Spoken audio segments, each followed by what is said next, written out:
जरा भी साथ दो तो बात और है, और चलने को तो एक पैर से भी चल रहे हैं लोग, लेकिन दूसरा भी साथ दे तो बात और है। जोरदार तालियों के साथ स्वागत, अभिनंदन आदरणीय विजय जी बैंसला। राम राम साहब, ऐसे मट्ठे राम राम अंते तो एक ईंट नहीं लगेगी। राम राम साहब, राम राम साहब, आप सबको मेरा प्रणाम। दादा बैठ जाओ, 2 मिनट बात करूंगा, शपथ भी ले लेंगे। थोड़ी देर के लिए बैठ जाओ। अभी बैठ लो क्योंकि ठाड़े भी करने हैं। सबसे पहले माननीय सम्माननीय घर के सदस्य, हम सबके लाडले प्यारे सचिन जी पायलट को प्रणाम।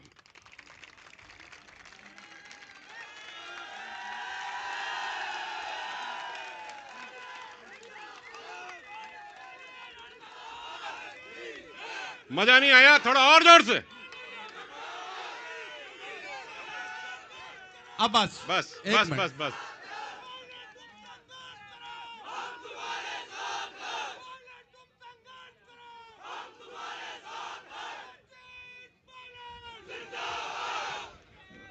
भैया हम भी साथ ही है, चिंता ही मत करो। बहुत अच्छा, बहुत अच्छा। कर्नल तेरी नेक कमाई, कर्नल तेरी नेक कमाई। अच्छा, माननीय कृष्णपाल जी को प्रणाम। गोवर्धन जी भाई झड़पिया जो गुजरात में इतना बढ़िया काम कर रहे हैं, उनको हमारा नमन। हमारे पूजनीय, और उन्होंने इतना बढ़िया कार्यक्रम किया था थोड़े दिन पहले बड़ौली पलवल में, सम्मान्य अंतराम जी, डॉक्टर जितेंद्र सिंह जी कर्नल साहब के परम मित्र, धीरज जी, डॉक्टर सौम्या गुजर जी, जी आर खटाना साहब, मेरे गांव के जितने लोग आए हैं और पूरी संघर्ष समिति जो यहां आई है, और पूरे के पूरे जीकैप के कर्मचारी, आपको मेरा प्रणाम। मैं ज़्यादा समय नहीं लूँगा, लेकिन शुरुआत तो वहाँ से करूँगा जहाँ से शुरुआत हुई, और जो शुरुआत हुई उसके लिए हम थोड़ा खड़े हो जाएं, हमारे 73 शहीदों को नमन करें जहाँ से शुरुआत हुई। साहब, हम आधी मिनट का मौन रखेंगे।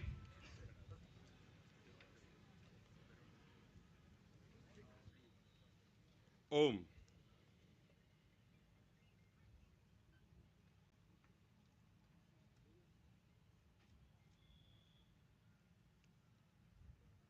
ओम शांति। बिराजिए साहब। मैं जब भी लोगों को कहता हूं कि शहीदों की याद में हम मौन रखेंगे तो एक धैर्य सा छा जाता है, और जब मैं इन कर्मचारियों को, आप सबको देखता हूं तो मुझे सब लोग कहते हैं कि करीब 25 से 30 हज़ार या 28 हज़ार या कोई कहता है 20 हज़ार, लेकिन उसमें से 80% करीब आरक्षण से लगे हैं। तो सारे शहीदों को नमन कि आपने ये पौध खड़ी करके दी। साहब, पूरे राजस्थान के आसपास के सारे गुर्जर समाज को हाथ जोड़ करबद्ध नमन है कि आपने संघर्ष किया और ये खड़ा किया।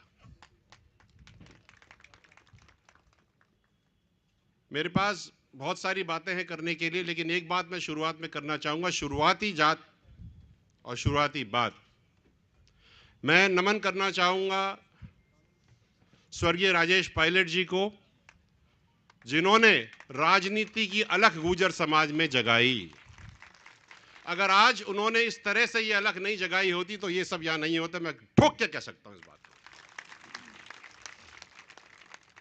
और मैं नमन करता हूं कर्नल किरोड़ी सिंह बैंसला जी को, जो नौकरी करने के बाद समाज सेवा में लगे, आरक्षण की लड़ाई लड़ी, सब लोगों ने मिलकर के आपको खड़ा करके दिया, तो उनको भी नमन।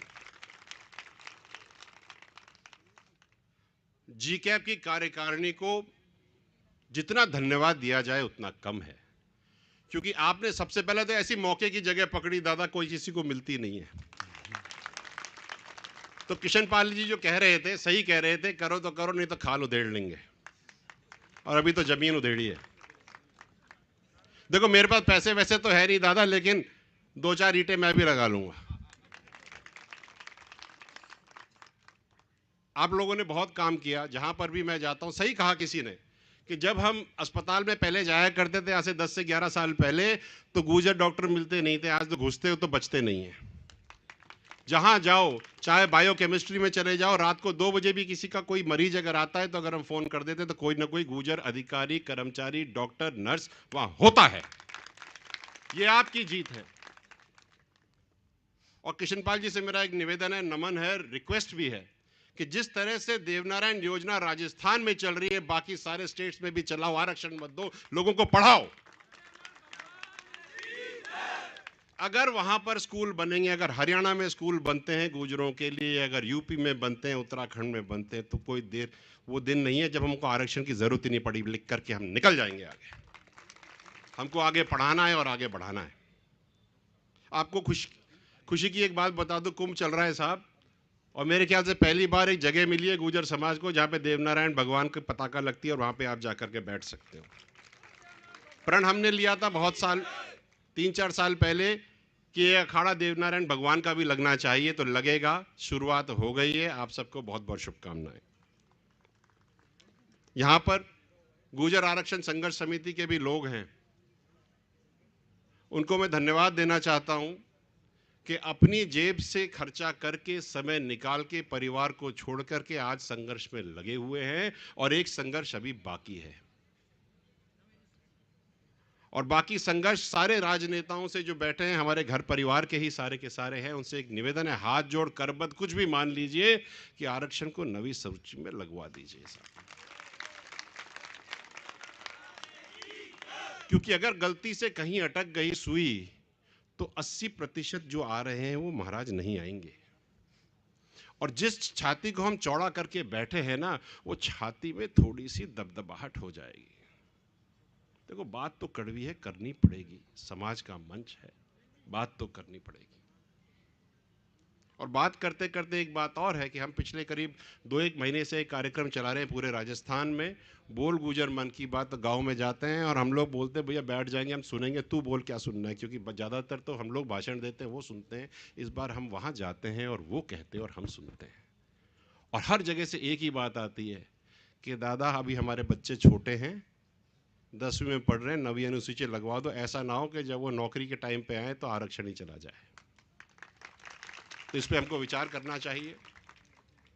हमें कमर कस के लड़ाई लड़नी चाहिए। और एक बात और कहूं, मैं जितना भी मैं सेक्रेटरीट और सिस्टम्स में जाता हूं और जब मैं देखता हूं, तो मुझे सब लोग एक ही बात कहते हैं साहब, कि बहुत दिक्कत हो रही है नौकरी करने में। तो पूछते हैं क्या बात है, तो आप सब मेरी बात का अनुसरण करोगे कि आप सब अपवाद हो सिस्टम में, आपने लट से नौकरी ली है साहब। और अपवाद को बहुत स्नेह की नजर से नहीं देखा जाता, लेकिन मैं उस दिन का इंतजार कर रहा हूं जब कम से कम 300-400 जॉइंट सेक्रेटरी अपने सिस्टम में हो, फिर देखो मजे क्या होते हैं। जहां जाओ आज पूरे राजस्थान में कहीं ना कोई एक सब इंस्पेक्टर मिल जाता है। कांस्टेबलों की तो कमी ही नहीं है। लोग तो कहते हैं साहब कांस्टेबल तो चाहिए नहीं, गुर्जर बहुत दिक्कत कर रहे हैं। देखो, बात तो सही है ना, जो घूमेगा उसको पता चलेगा। इसलिए अच्छा, मैं एक बात और कहना चाहता हूं इस मंच से। गुर्जर समाज में कोई 2 पार्टी 3 पार्टी नहीं है, एक ही पार्टी है, गुर्जर पार्टी, और आप सब उसके हो। आपकी विचारधाराएं अलग हो सकती हैं, मैं पॉलिटिकल पार्टी की बात नहीं कर रहा। आपकी विचारधाराएं अलग हो सकती है। मैं बीजेपी में हो सकता हूं, सचिन जी कांग्रेस में हो सकते हैं, आप बसपा में हो सकते हैं, कोई किसी में हो सकता है, लेकिन हम सब एक ही घर के बाशिंदा हैं। हम एक ही घर में रहते हैं, बाहर काम के लिए बाहर अलग अलग जाते हैं, शाम को तो घर ही में आते हैं। तो भैया, अपन घर के एक हैं, इस बात को कतई गलत मत होने देना। हम इसी में बैठेंगे, यहीं जिएंगे, यहीं मरेंगे। जो काम हमने करे, चाहे पिछले इलेक्शन हो चाहे इस इलेक्शन। हाँ, और बात, मैं इंदिरा जी की बात का मैं अनुसरण करता हूं साहब, सच्चाई तो बोलनी पड़ेगी। पिछली सरकार में जितने कैबिनेट मिनिस्टर थे, अब जितने कैबिनेट मिनिस्टर, मजा नहीं आया साहब। क्योंकि बात तो सच है, कड़वी है, कहनी पड़ेगी, तो कुछ तो करना पड़ेगा। और किशनपाल जी ने तो कह ही दिया है ना, ऐसे नहीं तो वैसे लेना तो पड़ेगा साहब। तो हम लेंगे। और 1 रुपया, क्या कहा था आपकी, 1 रुपया एक ईंट। 1 रुपया पर डे, जैसे रूप सिंह जी ने कहा है और कर्नल साहब ने कहा है वो करें और इस पूरे सिस्टम को आगे बढ़ाएं। ये बिल्डिंग इतनी भव्य बने, इतनी ऊंची बने कि इसके ऊपर लाल बत्ती लगे और हवाई जहाज बोले यहाँ नहीं जाना, गुजरों की बिल्डिंग है। बोलो देवनारायण भगवान की बहुत जय। बहुत बहुत धन्यवाद। Thank you so much. Wish you all the very best. और जैसे कर्नल साहब कहा करते थे, आगे बढ़ो, तरक्की करो, छा जाओ और धन्यवाद। Thank you so much. बहुत बहुत आभार आदरणीय विजय बैंसला जी का। प्यारे भाइयों, किसी ने वो पाँव के छाले